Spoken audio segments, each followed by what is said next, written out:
नमस्कार प्रिय साथियों, मैं हूं आचार्य श्रीधर खांडल और आप देख रहे हैं नक्षत्रवेद.com का वर्षफल कार्यक्रम। संवत 2080 प्रारंभ होने वाला है, तो विक्रम संवत 2080 का पूरा वर्ष का वर्षफल आपको देने जा रहा हूं। 22 मार्च 2023 से 8 अप्रैल 2024 तक पूरे वर्ष का राशिफल आपको दूंगा। यदि आप वृश्चिक राशि के जातक हैं तो आप इस कार्यक्रम को पूरा ज़रूर देखिएगा ताकि आपको पूरे वर्ष की जानकारी हो सके। सबसे पहले तो इस कार्यक्रम में आप सभी को विक्रम संवत 2080 यानी हिंदू नववर्ष, सनातन नववर्ष की नक्षत्रवेद ज्योतिष परिवार की ओर से अनंत अनंत शुभकामनाएं। चलिए कार्यक्रम को प्रारंभ करते हैं। सबसे पहले देख लेते हैं ग्रहों की क्या व्यवस्था बन रही है। आपके द्वादश भाव में केतु का प्लेसमेंट रहेगा तुला राशि में। चतुर्थ भाव में स्वग्रही कुंभ राशि के शनि रहेंगे। पंचम भाव में सूर्य, चंद्र, गुरु और बुध की व्यवस्था रहेगी। राहु और शुक्र की व्यवस्था रहेगी आपके लिए सिक्स्थ हाउस में, और मंगल महाराज जो हैं वो नीच राशि के होकर के अष्टम भाव में आपके विराजमान होंगे। तो यदि बात करें सूर्य की, तो मित्र राशि के सूर्य हैं और कुल मिलाकर के सब चीज़ें सूर्य की आपको ठीक ही मिलने वाली हैं। केवल संतान पक्ष को लेकर के कुछ प्रॉब्लम्स हो सकती हैं, तो खास करके जो गर्भवती महिलाएं हैं और जिनकी वृश्चिक राशि है उनको मेरी हिदायत है कि थोड़ा सा अपने शारीरिक व्यवस्था का ध्यान रखिएगा। इसके बाद में मंगल की बात करें तो मंगल शत्रु राशि के होकर के सिक्स्थ हाउस और लग्न भाव यानी आपके लग्नाधिपति और छठे भाव के स्वामी होकर के कुंडली में अष्टम भाव में विराजमान हो गए हैं। तो ये जो परिस्थिति है ये कहीं ना कहीं अनुकूल आपके लिए नहीं है। खास करके अष्टम भाव जो है वो एक्सीडेंट की कुछ व्यवस्थाएं बना सकता है। तो जब भी आप गाड़ी वगैरह चलाएं तो थोड़ा सा ध्यान रख लें। और जिन भी जातकों को कब्ज़ की प्रॉब्लम है, पेट से रिलेटेड प्रॉब्लम है, जिनको पाइल्स की प्रॉब्लम है, उनको ब्लीडिंग आदि ज़्यादा हो सकती है, या जिनको पेट में कोलाइटिस आदि की प्रॉब्लम है उनको ब्लीडिंग ज़्यादा हो सकती है, या कुछ स्वास्थ्य को लेकर के कुछ प्रॉब्लम्स हो सकती हैं, या जिनको स्किन प्रॉब्लम है उनको कुछ प्रॉब्लम्स और ज़्यादा बढ़ सकती हैं। ऐसी कुछ व्यवस्थाएं मंगल के द्वारा इस वर्ष दिखाई दे रही हैं। इसके अलावा दाम्पत्य जीवन में भी कहीं ना कहीं थोड़ा सा आपके गुस्से की वजह से, आपके अग्रेशन की वजह से कुछ प्रॉब्लम मंगल बना सकते हैं। तो शरीर को लेकर के तेज मिर्च मसाला यदि आप खाते हैं तो ध्यान रखिए, उसको बंद कर दीजिए। और सबसे ज़रूरी बात, दाम्पत्य जीवन में अपने अग्रेशन को आप समाप्त कर दीजिए। यदि शराब आदि का सेवन करते हैं तो उन चीज़ों से भी परहेज़ कर लीजिए, बहुत अच्छा रहेगा। इसके बाद में पंचम भाव में सूर्य के साथ में बुध की युति है जो कि नीच राशि के बुध हैं। तो कुल मिला करके इस समय बुध जो है वो आपको बहुत ज़्यादा अहंकारी बना सकते हैं। छोटी छोटी बातों में आपको बहुत ज़्यादा अभिमान आने लगेगा, तो इस बात का थोड़ा सा ध्यान रखिएगा। और यदि खास करके आप व्यापारी हैं तो बहुत ही ज़्यादा ज़रूरी है कि व्यावसायिक बुद्धि से आप अपना काम करें।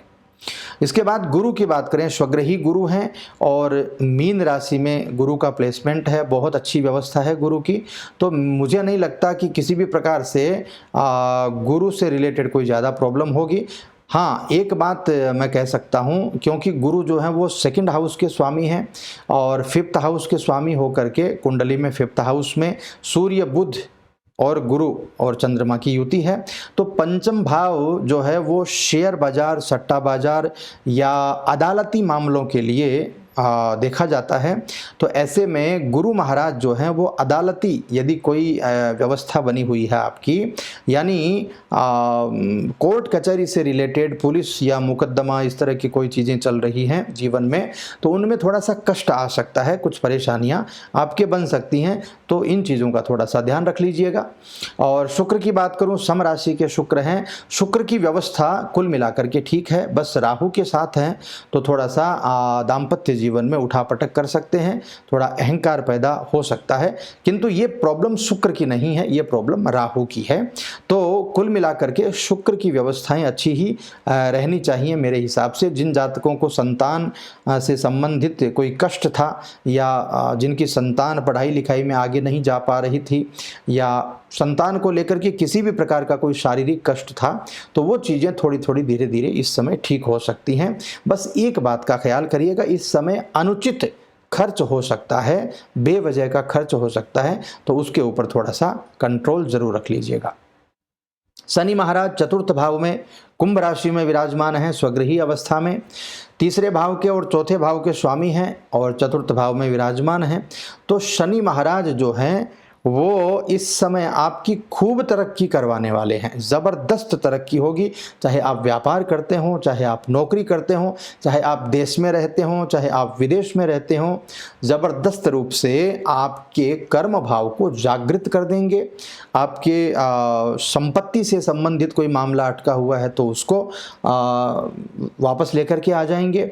पिताजी से संबंधित चीज़ें अच्छी हो जाएंगी, और पिताजी के साथ यदि आपकी बनती नहीं है तो पिता का रिलेशन इस समय सुधर जाएगा आपके लिए। और ख़ास करके सबसे अच्छी बात क्या है कि इस समय कोई भी शत्रु सामने हो वो आपके सामने टिक नहीं पाएगा, किसी भी प्रकार से आपको वो कष्ट नहीं पहुंचा पाएगा। कोई भी चिंता, कोई भी दुख, कोई भी तकलीफ इस समय यदि थी तो वो चीज़ें ठीक हो जाएंगी। एक चीज़ जो बहुत ज़्यादा ज़रूरी है, चतुर्थ भाव सुख भाव है, और सुख तब तक नहीं मिल सकता जब तक सप्तम भाव अच्छा नहीं हो, या सप्तम भाव से रिलेटेड प्रॉब्लम हो, या चतुर्थ भाव खराब हो। सुख भाव खराब हो तो सप्तम भाव ऑटोमेटिक खराब हो जाता है। तो ऐसे में चतुर्थ भाव में शनिदेव विराजमान है तो माता को कोई कष्ट हो सकता है, आर्थराइटिस आदि की प्रॉब्लम हो सकती है, घुटनों से रिलेटेड कोई प्रॉब्लम हो सकती है, या और भी शारीरिक कोई कष्ट हो सकता है माता जी को, और साथ में आपके सुख में थोड़ी सी कमी भी आ सकती है, यानी दाम्पत्य जीवन थोड़ा सा डिस्टर्ब रह सकता है। वैसे भी शुक्र और राहु का संयोग बना हुआ है तो दाम्पत्य जीवन डिस्टर्ब रहने की कुछ व्यवस्थाएं बन भी रही है। ध्यान रखिएगा, दाम्पत्य जीवन और भागीदारी के मामले में थोड़ा सा अच्छे रहेंगे, शांत रहेंगे तो ज़्यादा अच्छा रहेगा। राहु की बात करूं तो राहु जो है वो इस समय काफ़ी अच्छे हैं, मेष राशि के राहु हैं, और ज़बरदस्त अच्छी व्यवस्था राहु की बन रही है। बस कुल मिलाकर के राहु और शुक्र का जो संयोग है वो 6th हाउस में है, तो थोड़ा सा मतलब ओवर थिंकिंग नहीं करना है, थोड़ा ज़्यादा आपको मतलब कर्जा नहीं लेना है। क्या होता है ना कि जब हम कुछ चीज़ें हमारे विपरीत होती हैं तो हम परेशान हो जाते हैं, और वही चीज़ें जब हमारे संयोग में आती हैं तो हम कई बार अति कर लेते हैं। तो ऐसी ही व्यवस्था बन रही है अभी। रोग बढ़ सकता है, यानी खाने पीने का ध्यान नहीं रखेंगे, रिपू बढ़ सकते हैं, और कर्जा थोड़ा बढ़ सकता है। हालांकि कर्जे को चुकाने के मामले में राहु साम दाम दंड भेद करके कैसे भी चुकाने की व्यवस्था बनाएगा, और कर्जा दिलवाने की व्यवस्था भी बनवाएगा, तो ये बहुत अच्छी बात है। अब रही बात केतु की, तो केतु जो है वो महाराज द्वादश भाव में है, और द्वादश भाव जो है वो विदेश यात्रा का भाव है, केतु परिवर्तन के कारक हैं।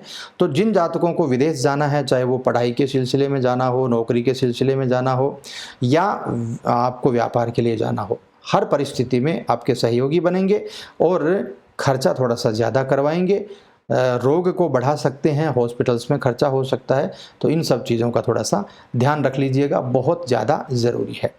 अब बात कर लेते हैं वृश्चिक राशि के जातकों को क्या क्या उपाय करने चाहिए।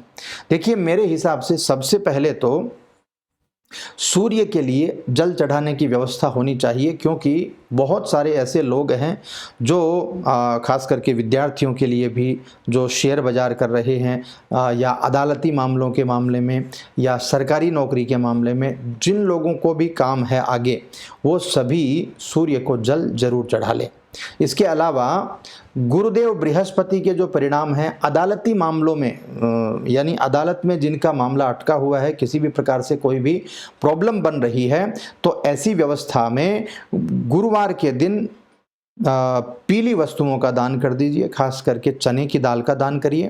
भगवान विष्णु की आराधना करिए, विष्णु सहस्त्रनाम का पाठ करिए, गोपाल सहस्त्रनाम का पाठ करिए, राम रक्षा स्तोत्र का पाठ करिए, बहुत बहुत आपको आराम मिलेगा।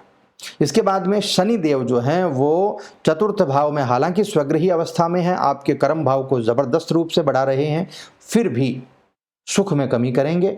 तो सुख में कमी नहीं हो और हनुमंत लाल की कृपा आपके ऊपर बनी रहे, उसके लिए शनिवार के दिन, मंगलवार के दिन हनुमान जी की पूजा करिए, आराधना करिए। खास करके शनिवार को हनुमान जी को काले तिल के लड्डू अर्पण करिए, बहुत लाभ मिलेगा और बहुत सारा सुख भी आपको मिलेगा। आपकी माता जी को जो कष्ट है शारीरिक, वो भी ठीक हो जाएगा। तो कैसा लगा कमेंट करके ज़रूर बता दीजिएगा यह कार्यक्रम। वृश्चिक राशि के यदि आप जातक हैं तो ये सब चीज़ें आप गांठ बांध करके रखिएगा, वीडियो को सेव कर लीजिएगा। आप देखेंगे कि लगभग पूरे वर्ष में आपके साथ यही चीज़ें घटित होने वाली हैं। और जो उपाय मैंने बताए हैं वो उपाय आप ज़रूर करिएगा, बहुत सारा लाभ आपको मिलेगा। नए वर्ष की फिर से एक बार अनंत अनंत आपको शुभकामनाएं। यदि कार्यक्रम अच्छा लगा हो तो लाइक कर दीजिए, शेयर कर दीजिए, चैनल को सब्सक्राइब कर लीजिए। और यदि कोई भी प्रश्न है आपका तो आप कमेंट बॉक्स में ज़रूर हमें लिख करके भेजिए, हम उसका अवश्य आपके प्रश्न का समाधान करने की कोशिश करेंगे या उसका उत्तर आपको ज़रूर देंगे। तो मैं मिलता हूं आपसे अगले कार्यक्रम में, तब तक के लिए खुश रहिए। ओम नमः शिवाय।